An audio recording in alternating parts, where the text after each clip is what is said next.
Vasaras sezonā priecājos, ja vispār vairāk kā 6 stundas var pagulēt.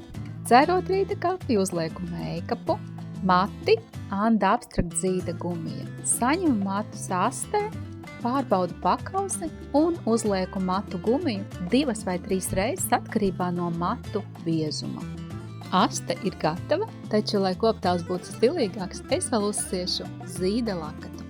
Lakatu pārloku sarullēju, atrodu centru, uzlieku uz galvas un aizmugurē zem astes sasienu mezglā 2 reizes. Ļoti stilīgi izskatīsies arī ar copu. Sadalu asti 2 daļās, sasienu mezglu un galus augšpusē sarullēju un apakšā sabāžu zem matu gumijas. Viss. Piekārtojam, pārbaudam, vai mezgls stingrs un viss. Man ļoti patīk rezultāts un galvenais kā ātri. Rožu zīda komplekts perfekti iekļaujas manā ceļojuma koferī.